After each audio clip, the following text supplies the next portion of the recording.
Le invito a que vaya abriendo su Biblia en Gálatas capítulo 6, versículo 1. Seguimos con nuestra serie Temas de Importancia para la Iglesia. Este sería el tema número 21 y voy a hablar un poco acerca de los propósitos de la disciplina. Hace 15 días yo les hablaba sobre la disciplina en la iglesia. Hoy vamos a ver los propósitos que Dios tiene para su iglesia, y entre ellos pues está la disciplina y por qué Dios quiere que haya orden dentro de la iglesia. Y para eso vamos a estudiar Gálatas 6, 1. Le voy a esperar a que abra su Biblia allí y vamos a leer. Dice así Gálatas 6, 1. Hermanos, si alguno fuere sorprendido en alguna falta, vosotros que sois espirituales, restauradle con espíritu de mansedumbre, considerándote a ti mismo, no sea que tú también seas tentado. Los propósitos de Dios de que haya disciplina en la iglesia siempre llevan la intención de corregir y de restaurar a sus hijos cuando caemos. Nunca la disciplina en la iglesia fue diseñada por Dios para rechazarnos, para desahuciarnos o tirarnos allí otra vez a la perdición. No. Él murió en la cruz del Calvario para librarnos de la esclavitud del pecado. Cuando nacemos de nuevo, que pasamos a ser hijos de Dios, en ese momento Dios, como a hijos, nos disciplina, porque ¿qué padre es aquel al que su hijo no disciplina, padres? ¿Verdad? ¿Cuánto más Dios? Y Dios al que ama, disciplina. Entonces, vamos a ver 5 propósitos que Dios tiene para que haya orden en la iglesia, y veamos estos 5 propósitos de la disciplina en la iglesia. Propósito número uno es precisamente para restaurar. Siempre llevará la disciplina del Señor este anhelo de Dios de restaurar. Entonces vamos a estudiar el versículo 1 del capítulo 6 de Gálatas que acabamos de leer. Vamos a estudiarlo frase por frase porque es muy importante comprenderlo. En primer lugar dice hermanos. Eso significa que es entre nosotros la familia de Dios. Somos hermanos porque la misma sangre de Cristo es la que nos ha lavado y limpiado nuestros pecados. Tenemos un mismo Padre, tenemos un mismo Espíritu, y eso nos hace hermanos en la fe. La Biblia dice que ahora somos parte de la familia de Dios. Entonces, estas instrucciones son para los cristianos, para los hermanos. Solamente son aplicables a los hijos de Dios. Por eso dice hermanos. Y luego viene una frase, si alguno, esa frase, si alguno, incluye a todos. ¿Por qué? Porque nadie está exento de cometer errores. ¿Están de acuerdo con eso? Es decir, todos de alguna manera cometemos errores, podemos pecar de hecho, de obra, de pensamiento o aún de omisión. Santiago dice que el que sabe hacer lo bueno y no lo hace, le es pecado. Entonces, somos muy frágiles, ciertamente. Ya no estamos esclavos del pecado, pero seguimos sujetos a tentaciones y a debilidades que precisamente nos hacen fallar, pecar, y esto nos saca del camino. Por eso el interés de Dios es restaurarnos pronto, rápido, para continuar en el camino. Por eso dice, hermano, sigo leyendo allí, si alguno fuere sorprendido, esta frase, fuere sorprendido, significa ser atrapado, alguien que cayó atrapado por el engaño del pecado, alguien que fue seducido por la tentación, que a propósito les recomiendo que busquen las enseñanzas del jueves, que iniciamos una serie enfrentando la tentación, que yo creo que le incumbe a todos los cristianos. Entonces, si alguno fuera atrapado por el engaño del pecado que cedió a la tentación, lo engañó su propio corazón, sus pensamientos lo llevaron por otro lado y se desvió del camino del Señor, si alguno es sorprendido y de pronto se ve que ya cayó y está ahí en algún pecado, pero también implica, si alguno fuere sorprendido, implica también que fue descubierto en un pecado, que lo tenía oculto, y lo pudo haber descubierto la esposa, el papá, el hijo, etcétera. O sea, alguien que fue de pronto descubierto y alguien lo vio, se dio cuenta de algún error, de algún pecado que se cometió. Entonces, tomamos el versículo. Hermanos, si alguno fuere sorprendido en alguna falta, aquí la frase en alguna falta en el griego significa literalmente caer al lado del camino. Es como si alguien va en un camino y de repente algo pasa, tropieza, se le atraviesa algo y se cae, pero se cae a una cuneta de 5 metros de profundidad. Bueno, pues se golpea de seguro, ¿no? Esa es la idea aquí, en alguna falta, es decir, alguien que se cae del lado del camino, violando los mandamientos de Dios, pecando pues, y esto hace que al caer se aparte del camino de Dios. Y si se levanta el que cae en el camino del Señor y toma otro camino, o sea, no regresa al camino de Dios, entonces toma otro camino, que ya no son los caminos de Dios, que puede ser el engaño, la autocomplacencia, y tomamos otros caminos. Entonces, retomamos, hermanos, si alguno fuere sorprendido en alguna falta, si alguno se cayó en el camino. Hay un caso en la Biblia de un hombre que fue muy amado por Dios, se llamó David, era un rey, ¿se acuerda?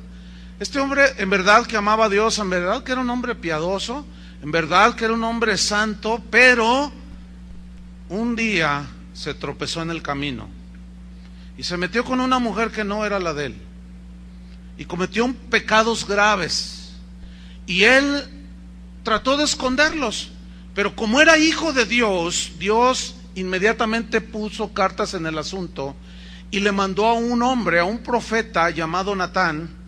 Y este Natán llegó delante de David y le cuenta a manera de una parábola una historia de un hombre que era muy rico y que llegó un huésped y tenía que darle de comer, pero también ahí no muy lejos había un hombre que tenía una ovejita, y el rico fue y le quitó la ovejita y se la sacrificó para darle de comer al huésped.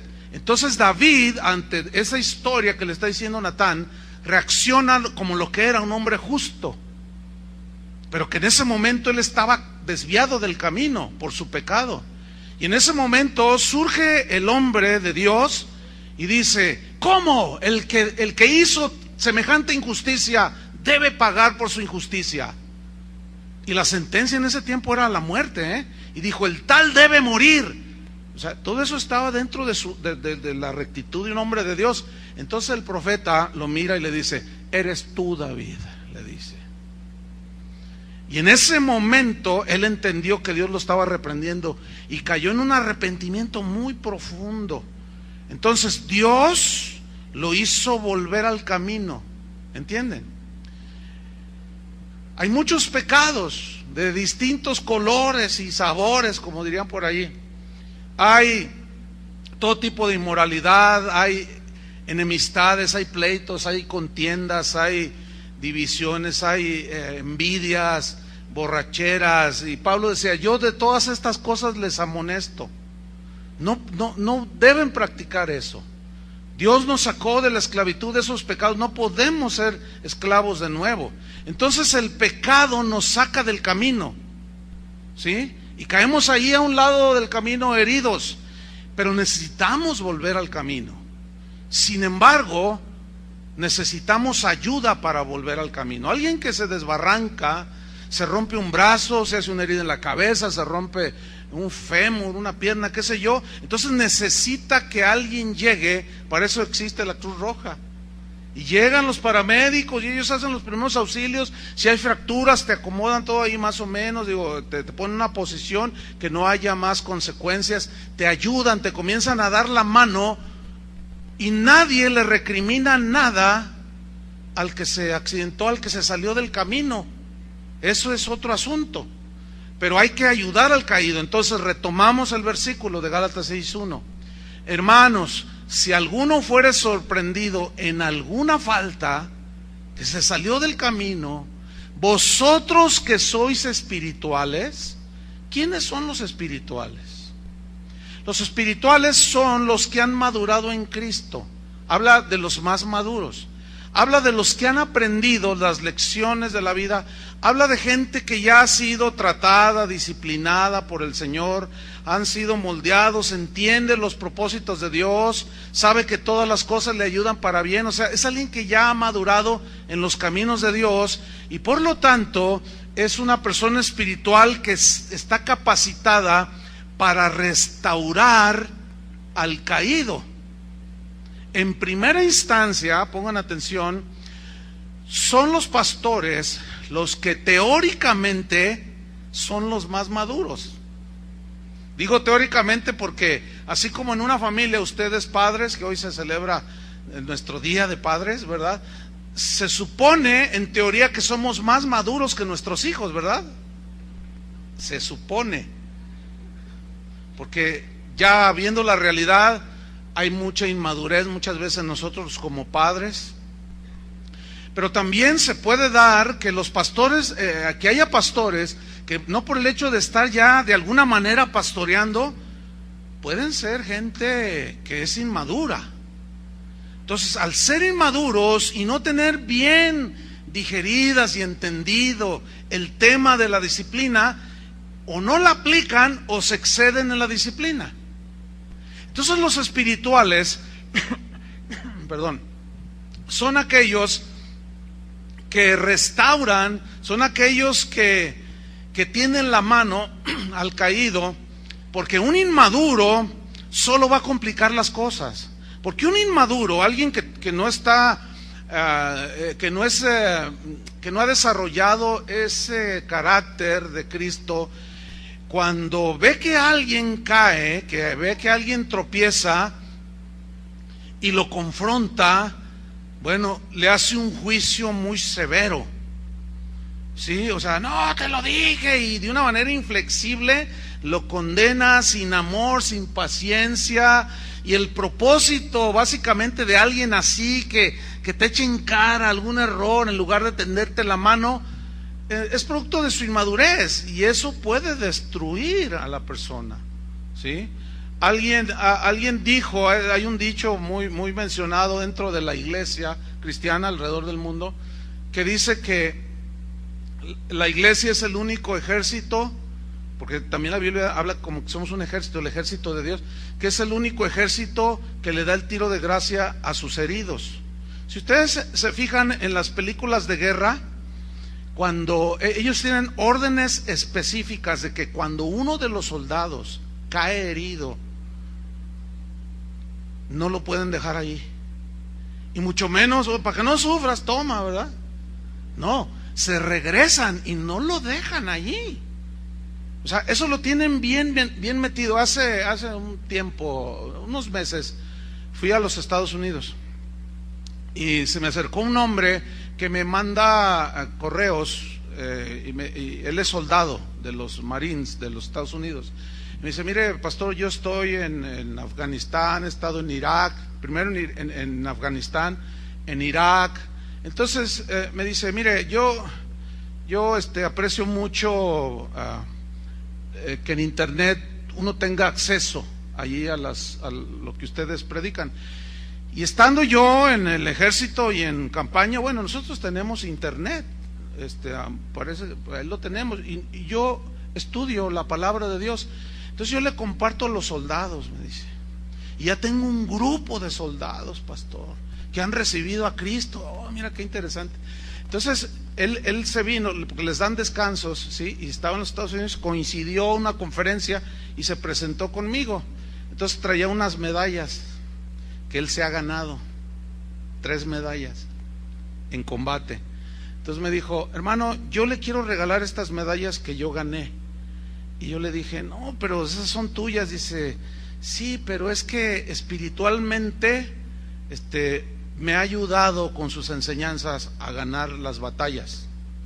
Entonces, bueno, yo las recibí y ahí las tengo, pero se me hizo muy significativo, porque yo dije, bueno, está dando algo de frutos, ¿sí? el hecho de compartir la palabra como es. Dice, yo recibo la exhortación porque hay cosas. Y mira que estaba de este tamaño, el soldado. Es latino él, pero estaba más alto que yo. Y mira, yo creo que fácil pesaba unos 120 kilos, así grandote. Y me miraba así, pastor. Y yo, sí, démela, está bien, hermano. O sea que sí imponía respeto el hombre. Pero él, a pesar de su rudeza y del trabajo que tiene el soldado, dice, no, yo recibo con mansedumbre la palabra, porque me ha corregido, pastor. Y ahí estaba su esposa, y la esposa le hacía. Entonces, la disciplina, hermanos, lleva ese propósito de restaurar. Nunca es de desechar a nadie. Entonces, si nosotros entendemos esto, vamos a dar un paso muy importante. Retomo Gálatas 6:1. Hermanos, si alguno fuere sorprendido en alguna falta, vosotros que sois espirituales, los que ya han crecido, han madurado, dice, restauradle. ¿A quién van a restaurar? Al que ha caído, ¿no es cierto? O al que se está desviando del camino.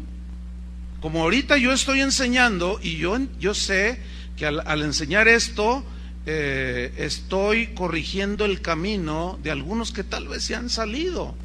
Esta es parte de la función de la disciplina, y la palabra de Dios es para esto. Ahora bien, la palabra restaurarle en el griego tiene varios significados. Uno de ellos es remendar. Es como en Mateo, cuando Jesús dice que se acercó y estaba Juan y Jacobo remendaban las redes, ¿se acuerdan? Estaban ahí sentados remendando y Jesús los llamó. Esa palabra remendando sus redes es la misma que aparece aquí en Gálatas 6:1. Y remendar una red es porque ha sufrido algunos desperfectos. Se han roto algunos hilos, se han enredado, hay nudos. Entonces el pescador se sienta con mucha paciencia y comienza a desenredar los nudos, comienza a amarrar los hilos rotos, comienza a poner hilos nuevos y empieza a tejer otra vez la red para que quede en óptimas condiciones. Esa es la idea de restaurar, fíjense. Volver a la condición anterior. ¿Cuál era la condición anterior de alguien que cae? Que estaba en comunión con Dios, que estaba caminando con Dios. Entonces la idea es volverlo al camino para que siga caminando y en comunión con Dios. Ahora bien, estos espirituales que restauran, la Biblia en el mismo versículo 6 nos dice la actitud que se debe de tener, que deben de tener los restauradores. Volvamos otra vez al 6:1. Vosotros que sois espirituales, restauradle, y nos dice la actitud, con espíritu de mansedumbre. Ahora, aquí la palabra espíritu habla de actitud. Es decir, significa, háganlo con una actitud humilde y paciente. Eso significa en el griego.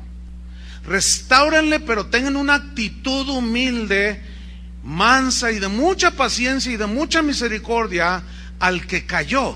Por eso el que no es espiritual, que está en plena formación y que camina con Dios, ahí hay un peligro de que se sienta soberbio, orgulloso porque camina bien con Dios, siente la bendición de Dios, pero cuando ve que alguien cae no tiene misericordia, ¿entienden? Es drástico, es inquebrantable y saca la luz, hasta en internet publica tu pecado.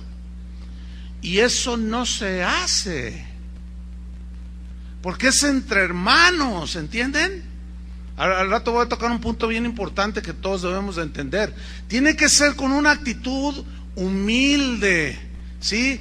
Con una actitud de amor, de perdón, de entendimiento, no de escandalizarse. Ay, mira cómo... Porque el restaurador sabe que cualquiera, incluyéndolo a él, está en posición de caer también. Pablo le dijo a los corintios, mire, el que piensa estar firme, mire que no caiga. O sea, se refiere a algunos que estaban medio soberbios y enjuiciaban a otros, como si ellos no estuvieran en un momento dado propensos a la caída. Y si cae ese que es bien juzgador, ¿cómo le gustaría que le tendieran la mano? ¿Que le tendieran la mano o que le den un tiro de gracia? pues que le tiendan la mano, ¿no? ¿Qué necesita uno que se desbarrancó? Que lleguen, oye, para que no estés sufriendo, y le tuerces el cuello. ¿O sacas un cuchillo y se lo metes aquí en la yugular? Pues no. Sin embargo, hay ciertas actitudes inmaduras de gente que no está capacitada para echarle en cara a nadie nada, porque el propósito de Dios, de la disciplina, es para restaurar, no para destruir a nadie, a los hermanos. Entonces los espirituales reaccionan con madurez cuando alguien ha caído y se preocupan por la vida espiritual del caído y se esfuerzan por hacerlo volver al camino. Por eso dice, deben de hacerlo con espíritu de mansedumbre. Entonces, estos que están firmes o los que restauran no se deben dejar de llevar de las emociones. Hay algunas maneras en que los que restauran se pueden dejar llevar por las emociones. Por ejemplo, una es ensañarse con el que cayó y tenerlo ya como que ya de aquí no sales, te vas a ir al infierno. Y no es así, la verdad. Porque ¿qué si se arrepiente ese que pecó? ¿Qué no dice la Biblia? Que si confesamos nuestros pecados, Él es fiel y justo para perdonarnos. Entonces, si ese que pecó se arrepiente y Dios lo perdona, y tú publicaste en internet el pecado de esa persona, ¿cómo le haces? Si ya todo el mundo se quedó con eso. Por eso esas cosas no se hacen, y menos públicamente. Eso es un signo de inmadurez total. El otro extremo, uno es ensañarse, pero el otro es tolerar, no hacer nada, taparle allí el pecado, ¿sí? Y no hacer nada, no. Por eso tiene que ser personas maduras que no se dejen llevar por las emociones. Miren, les voy a poner un ejemplo de llevarse por las emociones. Ahí está el papá, ahí está la familia. Entonces el muchacho comete un delito, se pelea allá y por la espalda le entierra una navaja a un vecino, una pandillita ahí en el barrio. Entonces la policía va a ir de oficio buscando al agresor, ¿cierto? Bueno, ¿qué debe de hacer? Esto está pesado, ¿eh? ¿Qué debe de hacer el papá? A ver, ¿alguien me puede decir? ¿Qué debe hacer el papá con el hijo que lo busca la policía? Bueno, muchos dijeron entregarlo. Bueno, en la justicia y en el hombre justo, eso es lo que debe hacer un papá, ¿sí o no? La pregunta es, ¿y se hace? No, porque la emoción, el sentimiento de padre lo lleva a tolerar eso y le dice, toma hijo, 50,000 pesos y vete a Estados Unidos. Y ahí el papá le está cubriendo al hijo. Y ese es un grave error, hermanos. Es un grave error. Entonces, o también el padre disciplina al hijo, pero está ahí en la disciplina y se va el padre a trabajar, y la mamá de pronto se vuelve más buena que Dios y le levanta la disciplina y le dice, no le digas nada a tu padre, hijo, pero yo te doy. Él no te va a dar para que gastes. Mira, lo que hiciste sí está mal, pero no te preocupes, yo te doy. Escuchen bien, esos son errores muy comunes que cometemos como padres, pero también como pastores. Y la disciplina, para que tenga efectividad y restaure bíblicamente, por eso el restaurador debe ser una persona espiritual, o sea, madura.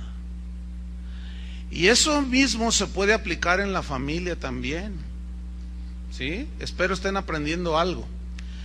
Ahora, volvamos a Gálatas 6:1. Dice, hermanos, si alguno fuere sorprendido en alguna falta, vosotros que sois espirituales, restaurarle con espíritu de mansedumbre. Luego miren lo que viene a continuación, considerándote a ti mismo, no sea que tú también seas tentado y caigas también del lado del camino. Por eso no cabe el ensañamiento, ¿entienden? la inflexibilidad y el juicio severo contra el que cayó.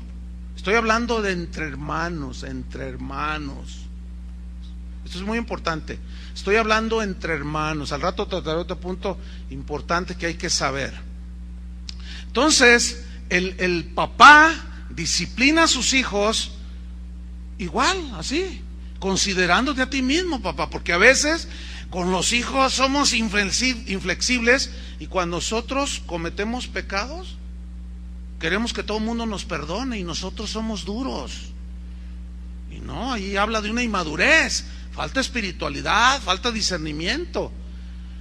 Entonces hay que considerarse a sí mismo, porque el que cae en un juicio severo está en la posibilidad más adelante, nadie lo sabe, de poder caer en eso mismo o peor. Y eso es a lo que se refirió Jesús cuando dijo: porque con el juicio con que juzgáis seréis juzgados, y con la medida con que medís serás medido. Ahí sí cabe ese versículo. ¿Se acuerdan de la historia que Jesús contó, la parábola del hijo pródigo? Era un hombre que tenía 2 hijos, y uno de ellos un día le exigió su herencia, la tomó y se fue. Dice la Biblia, Jesús narrando la parábola, que el joven se gastó el dinero viviendo perdidamente, y anduvo con rameras, con prostitutas, andaba con los amigotes, se fue a Las Vegas, se apostaba que si el Canelo ganaba o perdía, qué sé yo, pero se gastó todo el dinero, dice la Biblia, viviendo perdidamente. Llegó al grado que se quedó sin nada y entró en una condición espantosa, al grado de que terminó cuidando cerdos. Y como todavía no recibía su quincena, tenía hambre, y como todavía no le pagaban, se quería comer la comida de los cerdos. Mira nada más qué situación tan lamentable. Entonces, cuidando cerdos, su olor se te impregna, ¿no es cierto? Y estando en esa condición, el muchacho dijo, volviendo en sí, dijo: ¿pero qué he hecho? Voy a hacer lo siguiente, voy a ir a la casa de mi padre y le diré: Padre, he pecado contra el cielo y contra ti. ¿Sabe cómo se llama eso? Arrepentimiento. Entonces dice que se levantó como pudo de esa condición moral y espiritual y caminó hacia la casa del padre. Dice la Biblia que el padre estaba mirando hacia lo lejos. Yo me imagino que cada día miraba esperando que su hijo volviera. Entonces dice que cuando lo vio a lo lejos, salió a su encuentro, y el joven inmediatamente le dijo: Padre, he pecado contra el cielo y contra ti, no soy digno de que me llames tu hijo, hazme como uno de tus jornaleros. Y dice que el padre llegó y lo abrazó, y olía a cerdo. Lo abrazó, lo besó, y dio una orden, dijo: traigan un vestido nuevo, traigan zapatos nuevos. Imagínate cómo venían sus pies. Claro, primero se bañó, ¿no? Obviamente. Y le puso un anillo nuevo y dijo: y maten un novillo, el más gordo, vamos a hacer una fiesta, porque mi hijo se había salido del camino y ya ha regresado a casa. Bueno, ahí Jesús en esa parábola está mostrando la misericordia de Dios, del Padre, que cuando un pecador se arrepiente, Él lo recibe, no le reprocha absolutamente nada. Pero había un hermano de ese joven. Ese fue con el padre y le reclamó y le dijo: Padre, ¿cómo es posible que tú hayas hecho eso? Tu hijo, así le dice, tu hijo, no dijo mi hermano. Dice: tu hijo se gastó todo el dinero con rameras. Fue y apostó al Atlas y perdió. Se gastó el dinero, hizo un desastre con todo, papá. Y mira nada más lo que acabas de hacer con él. Tu hijo lo que merece es que le des un puntapié y lo lances por la ventana. Y mira nada más, le pusiste el mejor vestido, le pusiste zapatos nuevos, le diste un anillo, lo besaste, le hiciste fiesta. Dice: y a mí no me das nada. Le dice: ay, hijo. Fíjate nada más la actitud que tenía dura, inflexible, sin misericordia. Ahí están tipificadas las dos actitudes. ¿Cuál actitud es la que Dios quiere que tengamos? Como la del Padre, que recibe al que se arrepintió. ¿Qué no estudiamos ya? Si tu hermano peca contra ti, ve y repréndele estando tú y él solo. Si se arrepiente, has ganado a tu hermano. Y de eso ya lo expliqué bastante. Propósito es ganar al hermano, volver a la comunión, nunca destruirlo. Entre hermanos no debemos de destruirnos. El segundo propósito de la disciplina es para amonestar a los desordenados. ¿Qué es un desordenado? Que anda botando las reglas del hogar, las reglas civiles, del matrimonio, de todo. Es un desordenado total. Y miren lo que dice la Biblia al respecto. Y para esto es la disciplina. Segunda Tesalonicenses 3:10. Segunda Tesalonicenses 3:10. Para amonestar a los desordenados. Dice así: porque también cuando estábamos con vosotros, bueno, cuando lo tenga diga ya. Dice así: porque también cuando estábamos con vosotros, mire lo que viene, os ordenábamos esto. Es una orden, claro, es una orden que viene del cielo, ¿sí? Es una orden de Dios a través del apóstol Pablo. Dice, os ordenábamos esto. ¿Qué ordenó? Si alguno no quiere trabajar, tampoco coma. Eso es andar en desorden. ¿Qué sucedía en Tesalónica? Que algunos hermanos, algunos varones, a los que bíblicamente Dios nos encargó la tarea de proveer para la familia, no estaban trabajando, no hacían nada, solo vivían a expensas de otros. Y saben que de esto hay en todas las iglesias gente de este tipo, hermanos verdaderos que han nacido de nuevo, pero que andan desordenadamente. Son aquellos que no trabajan, que no estudian, y son como sanguijuelas, nomás están chupando, ¿sí? Son como zánganos que no producen nada y nomás están viviendo a expensas de otros. Son aquellos que están metidos en las iglesias que, oye hermano Marcial, préstame 100 varos o 100 pesos para los que nos oyen lejos. Entonces, como es bien buena onda el hermano Marcial, ¿verdad? Pues órale hermano, 100 pesos, ¿verdad? $100 aproximadamente. Órale, ahí está. Pero al rato se va acá con Carlos, y como también es súper buena onda, le baja otros 100 pesos. Y luego se va con los de atrás, y como también son mucho más buena onda que los de acá, no, pues a aquellos les baja 200. Y así se la pasa cada domingo. Y se va, pero si bien bendecido. Se va con $200 en la bolsa, porque a todos los bolseó. ¿Sí? Y la señora, la esposa, está allí toda avergonzada, así, toda penada, así. Porque no trabaja.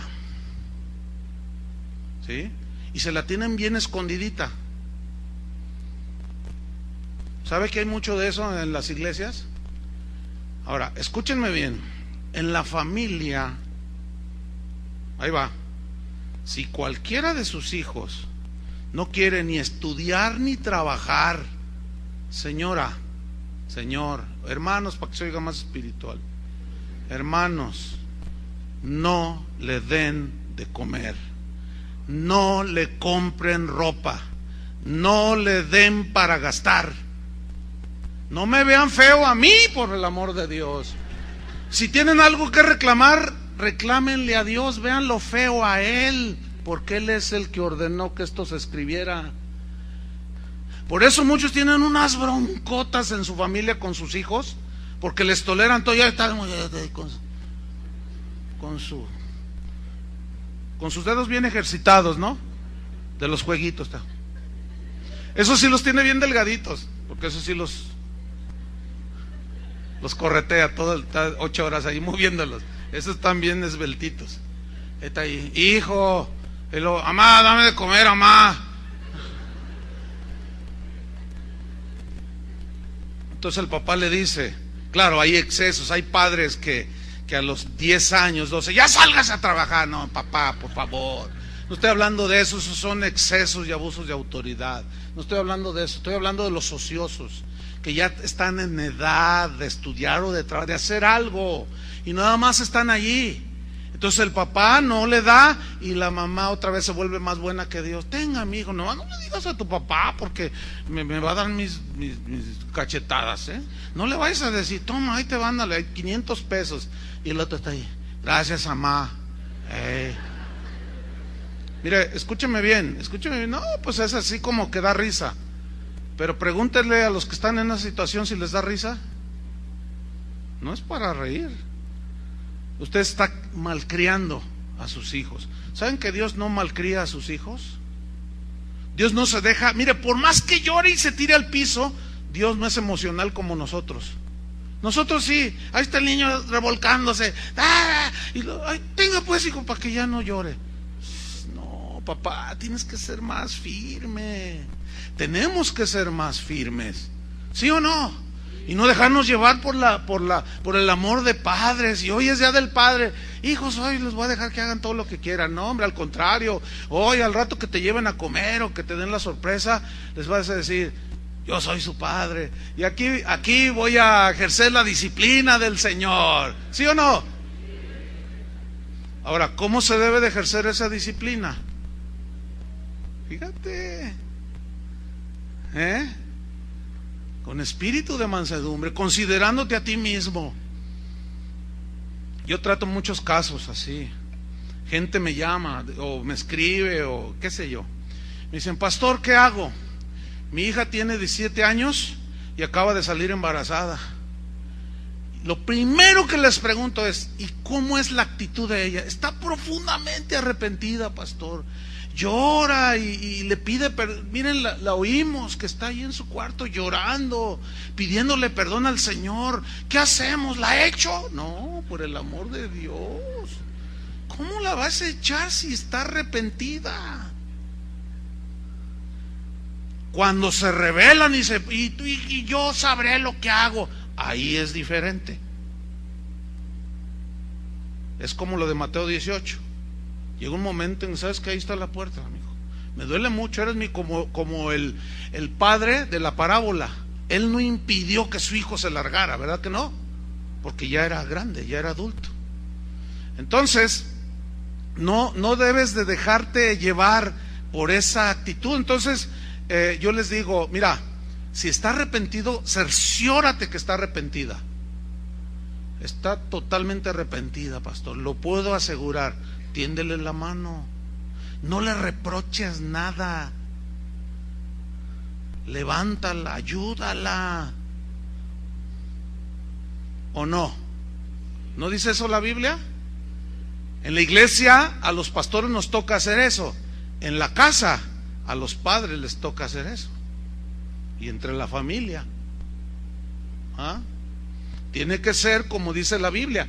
Pero volviendo a los desordenados, dice el versículo 10, si alguno no quiere trabajar, tampoco coma. Versículo 11, porque oímos que algunos de entre vosotros andan, ¿cómo? Desordenadamente, no trabajando en nada, sino entrometiéndose en lo ajeno. Esa frase última significa que andaban buscando a ver a quién le sacaban, se entrometían en lo ajeno y viviendo de lo ajeno siempre. Mira, aquí hay un punto bien importante que quiero mencionar. Una vez había un hermano aquí en la congregación. Yo lo miraba, lo saludaba de cuando en cuando, pero nunca tuve una plática más allá de hola, ¿cómo está, hermano? Hasta allí. Yo no sabía su trasfondo, no sabía nada, pero me enteré que estaba en una situación apremiante económica, y yo me enteré que él necesitaba 2,000 o 3,000 pesos, no me acuerdo bien la cantidad. Entonces yo me enteré y yo dije, yo tengo los 2,000 pesos, yo se los voy a dar, no se los voy a prestar, se los voy a regalar. Entonces tomé los 2,000 pesos y fui a buscar al hermano, y cuando voy el Señor me habla y me dice, mira, Chuy, no quiero que le des un solo centavo. Entonces yo dije, no, este es el diablo, Porque la Biblia dice que si ves que tu hermano tiene necesidad y cierras tu corazón contra él, ¿cómo mora el amor de Dios en ti? Así dice, ¿no? Entonces dije, no, dice, no, pero esta es otra cosa. Mira, yo estoy tratando con ese hombre, es cristiano, pero él anda desordenadamente, no trabaja. Lo que pasa es que tú no te has dado cuenta. No trabaja y a todo mundo le debe. Cuando me puse a investigar, me di cuenta que le debía medio mundo aquí adentro. Entonces el Señor me dijo, si tú le das ese dinero, te estás metiendo en la disciplina que yo estoy tratando directamente con él. Si metes la mano, te voy a dar un manazo. Si metes la mano, te vas a meter en problemas conmigo. Eso fue totalmente nuevo para mí, hermanos, les confieso. Nunca me había encontrado con eso. O seguramente sí, pero al faltar también entendimiento de la palabra de Dios, más discernimiento, experiencia, lo que tú quieras, seguramente se habían presentado casos así. Es como esto. Yo disciplino, o un padre disciplina a su hijo, ¿sí? Y la mamá le dice, el padre le dice, no te voy a dar para gastar, y se va el papá, y por acá la mamá le dice, pero ahí te van los 500 pesos. ¿Entiende? Entonces que está anulando totalmente, está metiendo ahí la mano y ya no se va a cumplir el propósito. Entonces sigue habiendo desorden allí. Entonces yo entendí, y Dios me enseñó algo muy importante para el ministerio pastoral. Antes de hacer algo como eso, yo investigo, pregunto, porque no vaya a ser que me vea ayudando a alguien con el cual Dios está tratando, ¿me entiende? Porque también hay trato personal con Dios, con sus hijos. Entonces, y aprendí también lo que dice la Biblia, con esa experiencia. Dice que los hijos de Dios somos guiados por el Espíritu Santo, ¿cierto? Entonces, todos somos guiados por el Espíritu Santo, y tenemos que oír la voz del Señor por el Espíritu para saber. Y en muchas otras veces el Señor dice, sí, ayúdale con esto, y seguimos adelante. Entonces vamos otra vez a Tesalonicenses. Entonces había unos que se entrometían en todo, y mira lo que dice el versículo 12: no trabajaban, y miren el mandato apostólico: a los tales, o sea, desordenados, mandamos y exhortamos por nuestro Señor Jesucristo, que trabajando sosegadamente coman su propio pan. O sea, moralmente es injusto vivir a expensas de otros, ¿entienden? No se vale. No se vale ser aprovechado, ventajoso. No se vale. Dios no lo ve bien eso. Y no, ya ni se diga cuando el esposo le dice a la esposa: oye, viejita, métete a trabajar, ayúdame, ándale, mira, los gastos son muchos. Y luego la señora se pone a trabajar y resulta que le pagan bien a la señora, y luego el marido dice: oye, ¿qué te parece si yo me quedo en la casa cuidando a los niños? No, usted se ríe, pero mira cuántos casos hay. Mira cuántos casos hemos tratado aquí en esta congregación de hombres que no trabajan y que sus esposas los mantienen. ¡Qué vergüenza! ¿Verdad que sí? Sí. Algunas están así, pero habían de ver las caras de algunos. Yo no sé qué querrán decir con la cara que pusieron algunos. Otros están nerviosos y están acomodando la corbata. Bueno, andan desordenadamente, pero andar desordenadamente puede ser también metiendo discordia, metiendo chismes, ¿sí? Hablando de más, siendo indiscretos, imprudentes, ¿sí? Habla también de las viudas que andan de casa en casa nomás chismeando, y eran cristianas, y esa instrucción se la dice Pablo a Timoteo. Dice, mételas en orden, Timoteo, a esas señoras. Son hijas de Dios, sí, pero como ya no tienen marido a quien someterse, andan ahí de verduleras, andan ahí de chismosas. Y no, mételas en orden, Timoteo. En la casa de Dios debe de haber orden. Eso es lo que enseña la Biblia. Pero mira lo que dice el versículo 13: y vosotros, hermanos, no os canséis de hacer el bien. Mira qué interesante, cómo Pablo pone el equilibrio. Por un lado dice, no les den de comer a los que no quieren trabajar ni hacer nada. Y por otro dice, pero sean sabios, no se cansen de hacer el bien. O sea, sigan haciendo el bien, pero por favor tengan cuidado con los desordenados. A esos no les den un peso. Y bueno, yo quiero aprovechar la enseñanza para decirles que efectivamente hay gente desordenada de ese tipo aquí en Casa de Oración, que se ponen allá afuera o a la salida o se mezclan ahí, siempre están pidiendo dinero. No les den un peso. Es que no hay trabajo, hermano. ¿Y cuánto tiempo tiene buscando trabajo? Como 20 años y no lo hallo, hermano. ¿Usted cree eso? Son desordenados. Pero por otro lado, no nos cansemos de hacer el bien. Ahora, fíjate lo que dice el versículo 14. Esto es bien importante. Si alguno no obedece a lo que decimos, o sea, los desordenados, si no obedecen a lo que decimos por medio de esta carta, a ese desordenado, ¿qué dice? Señaladlo. Que es exactamente lo que yo acabo de hacer ahorita. Cuando dije, están entre nosotros, no les den un centavo. Los estoy señalando. ¿Sí o no? Dice, a ese señaladlo y no os juntéis con él. Aquí yo fui un poco benévolo, porque no he dicho nombres, porque no los veo.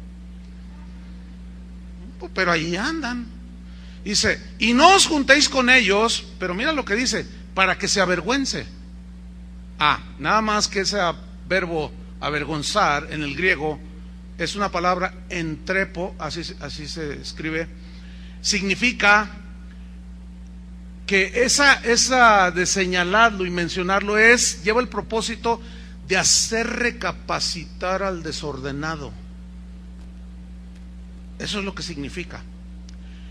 Entonces, no es para humillarlo, no es para pisotearlo, mucho menos para darle el tiro de gracia, no, sino para que se arrepienta, reconsidere y su desorden lo deje a un lado y entre en una conducta ordenada y se ponga a trabajar. Hay gente, mire, casi cada domingo usted sale, se va a su casa, va a comer, nosotros nos quedamos aquí hablando con la gente, orando con la gente, y no falta el domingo que entre la fila que quiere hablar siempre vienen los que, oiga pastor, pues dicen que aquí ayudan, me mandaron aquí, pues necesito 2,000 pesos, hermano, y a mí me dicen que aquí ayudan. Entonces, uno, como tenemos el Espíritu Santo, podemos discernir. O sea, Toño, Ortiz, Chava, los que estamos así más al frente en lo administrativo, han desarrollado un discernimiento bien filoso. A veces hablamos con alguien y yo le hago a Toño una seña de que le dé y me dice, espérate. Me dice, no, espérate. Entonces le dice, mira, ¿no tienes trabajo? No. ¿Y a dónde vas? Todos van hacia Veracruz o Chiapas, porque los echaron de allá de Estados Unidos, ¿no? Y dice, mira, te vamos a dar trabajo una semana. Vente a barrer una semana, aquí te ponemos a hacer y te vamos a dar 2,000 pesos por barrer. Está bueno el sueldo, ¿no? Y te vamos a dar los 2,000 pesos. Mañana te esperamos a las 8 de la mañana. Bueno, está bien. Pregúnteme si llegan. Y a veces a mí, yo reconozco que ellos tienen más discernimiento. Por eso somos un equipo. Porque a veces yo he estado a punto a veces es al revés. A veces yo les digo, no, espérate. Por eso somos un cuerpo. Porque la gente es bien abusiva. Entonces, hay disciplina en la iglesia, hermanos. Mira, el versículo 15 nos dice precisamente cómo se debe tratar a este hermano desordenado. O sea, señálenlo, no se junten con él, para que se sienta él avergonzado y rectifique. Pero mira el versículo 15, mas no lo tengáis por enemigo. Ahí está el punto. ¿Lo alcanzan a ver? No lo tengas por enemigo, sino amonéstale como hermano. aquí es hermano en la fe. Eso es bien importante. Entonces lo que Pablo está diciendo es aconsejando a la iglesia que debe de haber una disciplina para los desordenados, que no se les apoye económicamente ni se junten con ellos, para que ellos reconsideren y vuelvan al camino y entren al orden. Ese es el propósito de este pasaje, fíjate. El tercer propósito de la disciplina es para llevarnos a una fe sana. Busque en Tito capítulo 1 versículo 10, para llevarnos a una fe sana. Y aquí vamos a tocar un par de puntos muy importantes. Tito 1:10 dice así: porque hay aún muchos contumaces, significa rebeldes, habladores de vanidades, mira, y engañadores. Aquí se refiere claramente a los falsos maestros, a los falsos apóstoles. Algunos son herejes, no son hijos de Dios, pero están entre el rebaño. Y mira lo que dice, versículo 11: a los cuales, a esos rebeldes, habladores, engañadores, a los cuales es preciso tapar la boca. Miren lo que hacen estos, que trastornan casas enteras, enseñando por ganancia deshonesta, o sea, para sacarle el dinero a la gente, cosas que no convienen, lo que no conviene. Y uno de ellos, su propio profeta, dijo: los cretenses siempre mentirosos. Uy, ese es el rasgo de los falsos maestros. Malas bestias, o sea que son indomables. Se refiere a una bestia indomable, rebelde, así contumaz, eso significa. Dice, glotones ociosos, o sea, come y no trabaja nada, y están como el zángano. Aparte de eso, enseñan herejías y cosas torcidas. Entonces, esta instrucción apostólica a Tito, que era un pastor, le está enseñando que a los falsos maestros, pongan mucha atención, hay que rechazarlos tajantemente. ¿Por qué? Porque engañan a los hijos de Dios con falsas doctrinas. Y la instrucción apostólica es diferente el trato contra los falsos maestros que con los hermanos. A los hermanos hay que tenderles la mano, restaurarlos, ser paciente, pero con los falsos maestros, con esos no hay que tener contemplaciones, porque ellos se meten al rebaño y dañan las ovejas, se comen las ovejas, y a ellos hay que tratarlos de diferente manera. ¿Cómo? Les voy a dar un ejemplo. Vamos a ver 1 Timoteo 1:19. Hubo un hombre que se llamó Himeneo. Ese estaba metido en la iglesia, y Pablo le da una instrucción apostólica al joven pastor Timoteo, y le dice en 1 Timoteo 1:19: manteniendo la fe y buena conciencia, desechando la cual naufragaron en cuanto a la fe algunos. Fíjate, naufragaron. ¿Qué es naufragar? Ahí en medio del mar, se perdieron en la inmensidad del mar, se salieron del camino. Aquí naufragaron en cuanto a la fe significa perderse de las verdades del evangelio.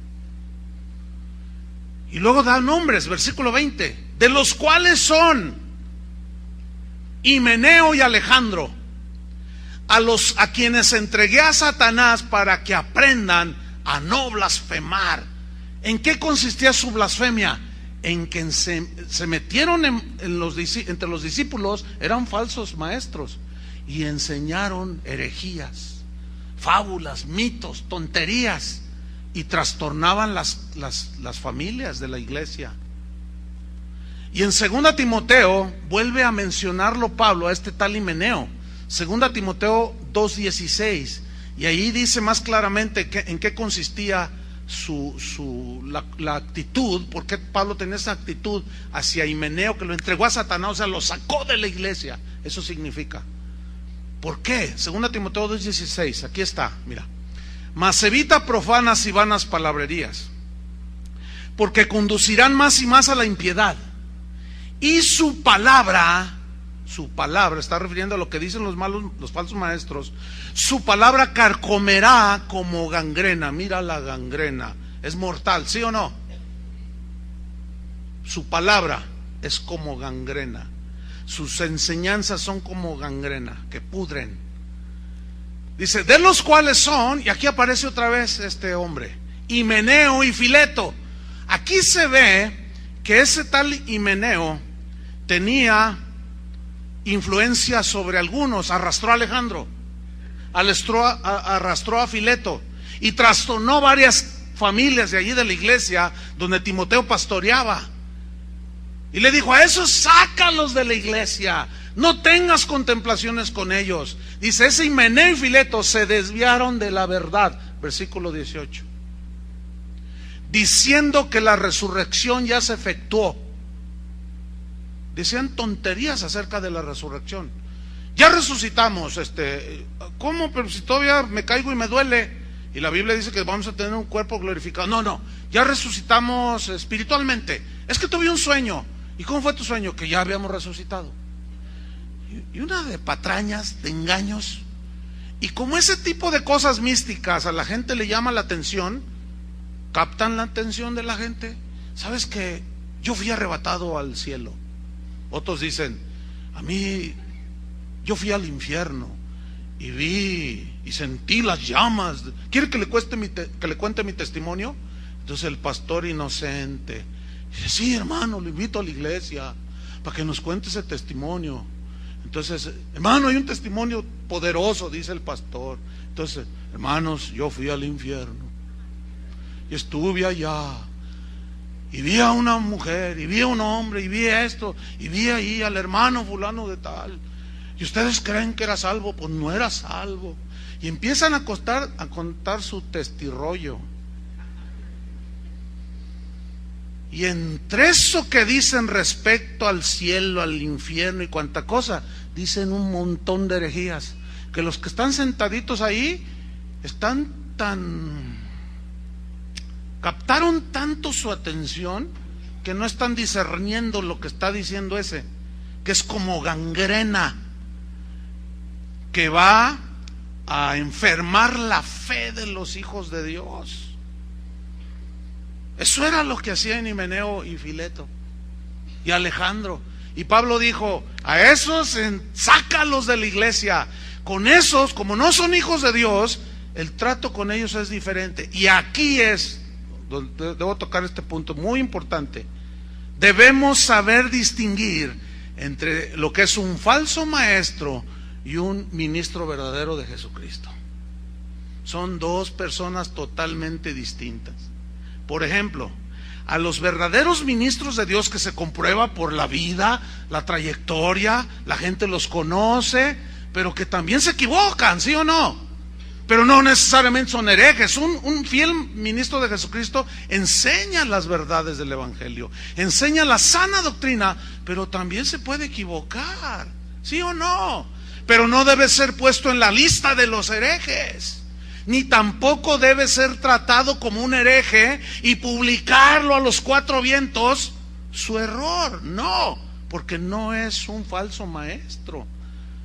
Para ellos, Pablo escribió, no lo tiene que buscarlo, en 1 Timoteo 5:19 dice, contra un anciano, o sea, un verdadero ministro de Dios, no admitas acusación, sino con 2 o 3 testigos. Aquí es diferente el trato. Aquí ya es la disciplina, porque si esa acusación resulta cierta, el ofensor, aunque sea un ministro, tiene que también recibir su disciplina, ¿sí o no? Pero no puede ser puesto en la lista de los herejes. No sé si alcanzan a verlo en las escrituras que lo estamos viendo. ¿Lo alcanzan a ver? Con los falsos, miren, Pedro, Pablo, Juan, todos hablaron de los falsos profetas. Por ejemplo, Juan dice, si alguno no trae esta doctrina, o sea, la doctrina cristiana, si alguno no trae esta doctrina, no lo recibáis en casa, ni le digáis bienvenido. Eso es tajante, ¿eh? Porque el que lo hace participa de sus malas obras. Entonces el falso maestro enseña herejías destructoras. El verdadero ministro comete errores, sí, y aún puede pecar, pero sigue enseñando la palabra de Dios. Sigue siendo un ministro verdadero. Les pongo un ejemplo bíblico, Gálatas 2, no lo busquen, no tienen, anótenlo nada más. Pedro estaba teniendo una conducta errónea. Se juntaba con los judíos y les decía, sí, no hay que comer cerdo, hay que circuncidarse, hay que guardar el sábado. Y luego se iba con los gentiles y les decía, no, con la fe y el amor hacia el Señor y la fe, con eso basta. Y luego veía que llegaban los judíos y titubeaba, y luego, ¿qué estás haciendo? No, les estoy diciendo que pues que deben de guardar la circuncisión. O sea, Pedro estaba con un pie acá y otro acá, como queriendo quedar bien con judíos y gentiles. Pablo se dio cuenta y dice ahí claramente que lo reprendió públicamente. Le dijo, Pedro, esa no es una conducta, la mejor conducta de un ministro de Dios. Te estás comportando de una manera no sincera, sino hipócrita. Te juntas con los judíos y te haces judío, con los gentiles y luego ya no sabes ni dónde estás pisando y empiezas a judaizar a los gentiles y a los judíos los quieres gentilizar. Pedro rectifica, y ¿saben que Pedro rectificó? Corrigió la conducta y siguió adelante. Pero escúchenme, Pablo no lo trató como un hereje. No lo trató como un hereje, ni tampoco publicó ni hizo una carta, Pedro es un hipócrita, Pedro es aquello, por tanto lo digo públicamente para que todos. No, porque era un hermano. Y ahí es donde algunos no saben diferenciar lo que es la gimnasia de la magnesia. Se confunden la geografía con la teología, o confunden la apología con la geografía. La apología es la defensa de la fe de la Biblia, y la geografía te ayuda a saber dónde estás parado, ¿no? Yo estoy en México, Guadalajara, 3,000 metros de altura más o menos sobre el nivel del mar, hace mucho calor ahorita, sé dónde estoy. Pero algunos, al no estar bien ubicados o no tener la madurez, son unos inmaduros, no están capacitados para andar emitiendo juicios hacia nadie, y menos con una actitud como el hermano del hijo pródigo. Nada más destruyen. Esos deberían de callarse la boca. No están calificados, porque no lo hacen con mansedumbre. Ellos lo hacen para destruir. Pero con los falsos profetas no, ahí es tajante. Mira lo que dice. Vamos a Tito 1:13 rápidamente. Dice, este testimonio respecto de que los cretenses, esos que se habían metido a la iglesia, es verdadero. Dice, por tanto, repréndelos duramente. ¿A quién va a reprender duramente? A los cristianos. Porque la segunda parte del versículo nos lo dice, para que sean sanos en la fe. Entonces la reprensión dura es para los cristianos. O sea, Pablo le está diciendo a Timoteo, reprende a los hermanos duramente para que sean sanos en la fe, para que no le hagan caso a esos falsos. Ahora, aquí hay dos palabras a estudiar, reprender y duramente. La palabra reprender en el griego significa amonestar, significa redarguir, convencer con argumentos bíblicos. Y la palabra duramente, apotomos del griego, significa cortar abruptamente con lo que puede dañar. Está ahí el peligro. Por ejemplo, estás con una persona ahí en el bosque, tú estás desmontando, traes un machete en tu mano y estás con alguien platicando, alguien que te está ayudando, están tomando un vaso de agua, y de pronto miras, traes el machete aquí y ves que viene una serpiente de esas venenosas y viene directo al talón del que tienes enfrente. Tú lo estás viendo, pero el otro no la ve. Entonces tú simplemente dices, no te muevas, ¡sac! Tiras el sablazo, ¿sí o no? Y le cortas la cabeza a la serpiente, y el otro ni cuenta se daba que estaba en peligro. Escuchen bien, este verbo, repréndelos duramente, lleva un propósito: para que sean sanos en la fe. ¿Qué significa que sean sanos en la fe? Para que tengan una fe basada en el Evangelio y no en las doctrinas de hombres, y menos en las herejías. Escuchen bien, esta es la explicación que debe entender todo cristiano, porque a veces no entienden, y esto es lo que a este punto yo también quería mencionarlo. Porque ustedes dirán: ay, pero a veces el pastor dice cosas bien tajantes. A veces el pastor habla así, bien, así contundente e inflexible. ¿Sí? Le voy a decir por qué. Porque veo a la serpiente que viene sobre ustedes, y yo tengo en la mano la espada del Espíritu, y yo no le voy a preguntar a usted si ya vio a la serpiente. ¿Entiende? Yo voy a agarrar la espada del Espíritu y le voy a cortar la cabeza. Y a los falsos maestros y a las falsas enseñanzas, sin contemplaciones. En eso es la instrucción bíblica para los pastores. Yo no me la pienso allí. Yo le tiro el sablazo para cortarlo, aunque usted ni cuenta se dé.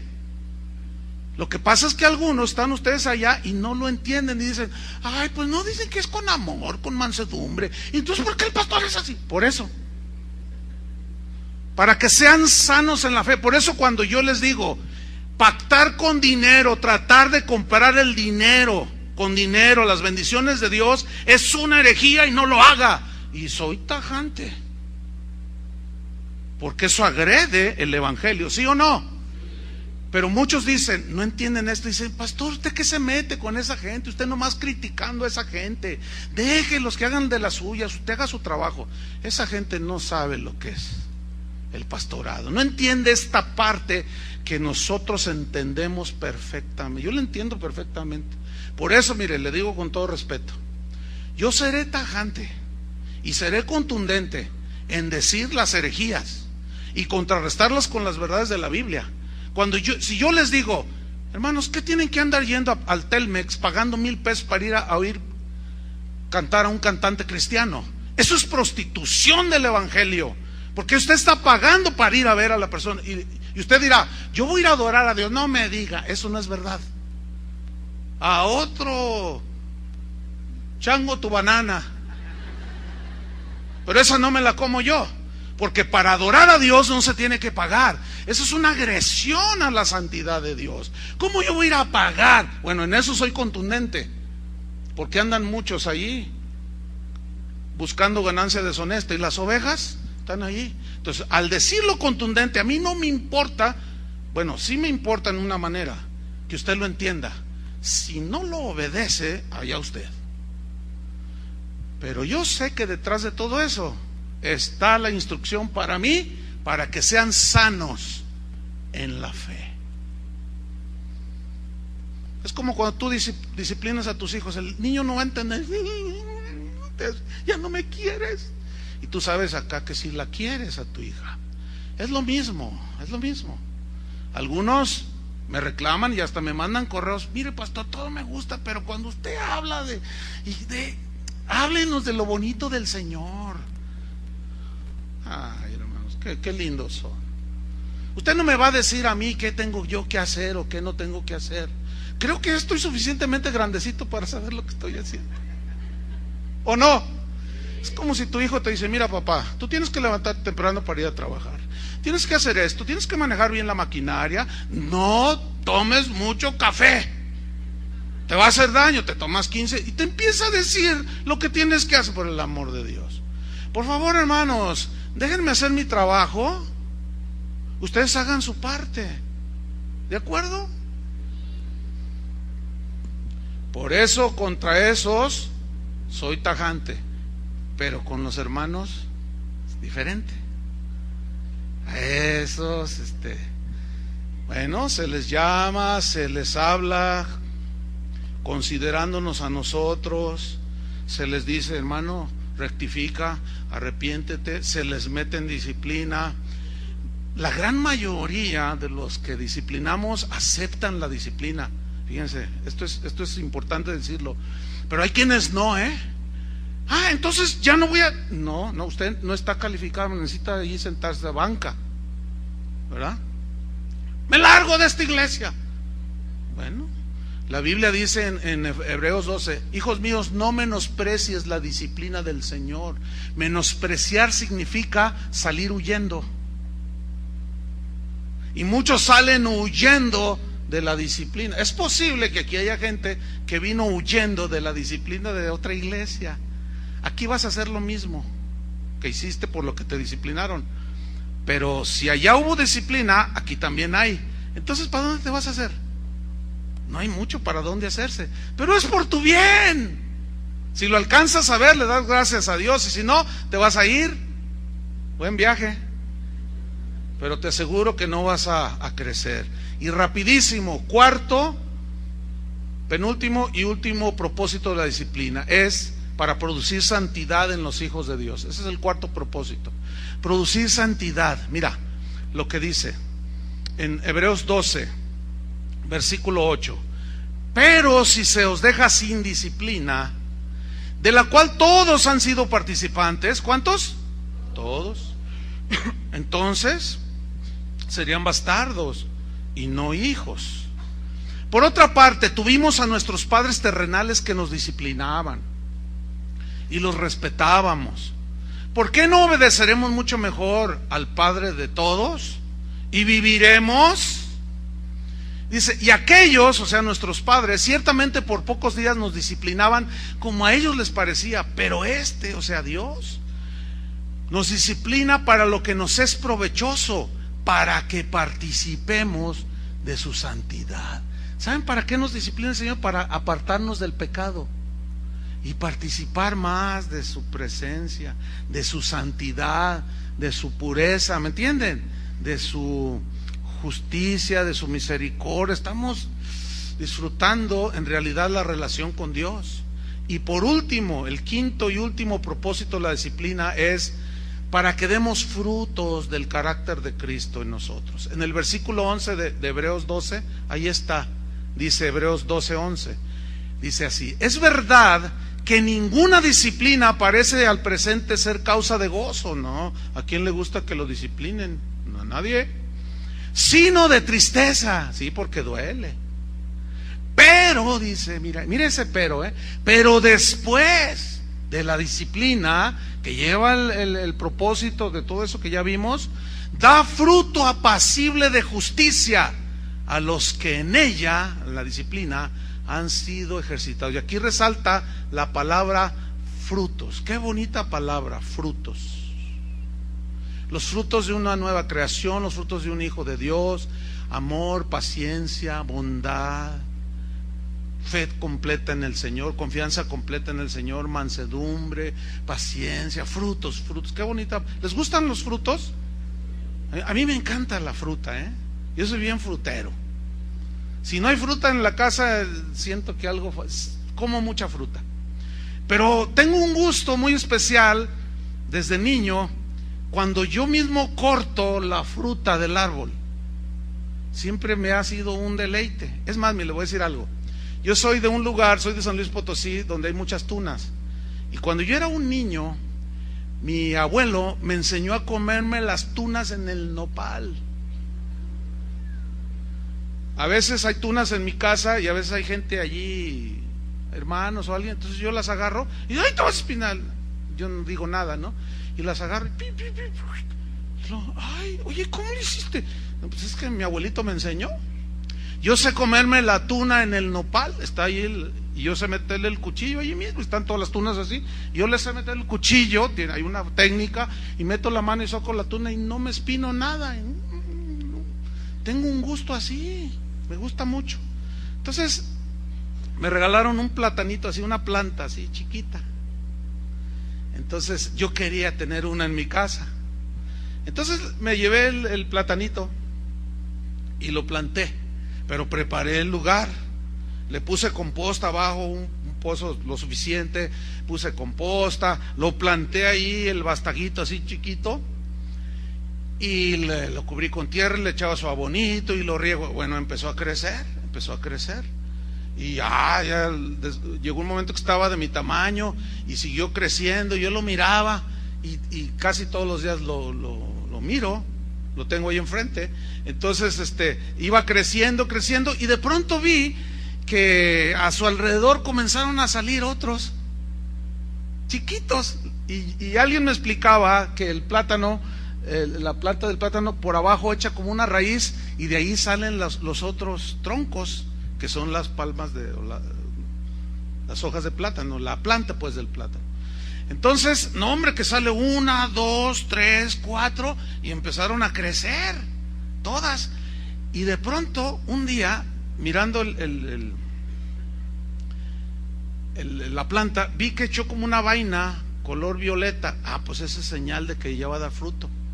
Y empezaron a salir un montón de florecitas, y empezaron a crecer. Y pasó como, bueno, empezaron a madurar los platanitos, pero luego los otros alrededor empezaron, todos ya tienen su penquita, ¿sí? Ya están pero dando fruto, y yo estoy bien contento, porque me gusta el fruto. Pero el primero que dio, empezaron a madurar, entonces yo dije, nadie me los toque, yo quiero ser el primero. Y corté el primero. Tú ya comiste, ¿verdad, Charlie, de eso? Corté el primero. Y cuando, toda una ceremonia, ¿verdad? Así, el platanito, así. Y cuando le di la primera mordida, oh, mire, están buenísimos, dulces. Pero escúcheme bien. Cuando yo lo planté, que me lo dieron, yo tenía en mi mente que diera fruto. Y yo lo cuidé. Y cuando venían las hormigas, entiéndese, falsos maestros, sacaba el fumigador y ¡árale! No se le acerquen aquí al platanito. Ni le puse una cerca. Y venían las ardillas, entiéndanse, profetas falsos, que vienen y se quieren comer.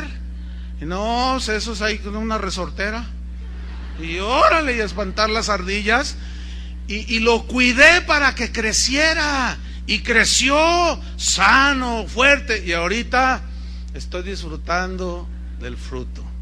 Eso es exactamente lo que Dios hace con nosotros. Nos toma chiquitos, nacemos, nos planta en su huerto, en su terreno, en su viña, en su casa, y nos va cuidando, ¿sí? Y pone a los jardineros, entiéndase, los pastores, para que cuiden el huerto del Señor. Y cuando se meten las víboras, y cuando se meten los lobos, y cuando se meten las hormigas y todo eso, el jardinero espanta todo. ¿Por qué? Porque Dios quiere que des fruto, pero te cuida. Y a veces cuando ya alguna hoja ya está seca, la cortas y va. Eso es lo que Dios hace, hermanos. ¿Cuántos le dan gracias a Dios por la disciplina? Porque Él quiere que demos fruto. ¿Sienten en esta enseñanza el amor de Dios? Yo sí. Para mí es muy claro. Démosle gracias a Dios. Señor, te damos muchas gracias porque tu palabra siempre nos enseña. Gracias, Señor, porque somos tus hijos y reconocemos que necesitamos tu disciplina. Es importante para nosotros, Señor. Gracias porque tu disciplina es una extensión de tu amor. Gracias, Señor, porque tú así diseñaste la iglesia. Tú quieres que sea un lugar de orden. Y cualquiera de nosotros, Señor, puede tener un tropiezo, pero aquí nos dejaste la dinámica, las instrucciones de cómo deben ser tratados los asuntos que surgen en la iglesia. Te damos gracias porque tu sabiduría es mejor que la nuestra, Señor, y queremos ajustarnos a lo que tu palabra dice. Señor, cuando alguno en este lugar caiga, no se tolerará el pecado, pero sí se restaurará, se tenderá la mano, se tratará de volver al camino al que se equivocó, sea quien sea, con misericordia, con mansedumbre, considerándonos a nosotros mismos, porque todos estamos en una línea muy delgada para también cometer errores y pecados. Gracias, Señor, porque tú nos estás llevando hacia esa madurez, ese crecimiento, para al final de todo dar fruto. Por eso es que si andamos en desorden, hay disciplina. Si andamos en cosas que no son de ti, hay disciplina, para que participemos de tu santidad y para dar frutos que glorifiquen tu nombre. En el nombre de Jesús, gracias, Señor. Amén. Que Dios los bendiga a todos, hermanos.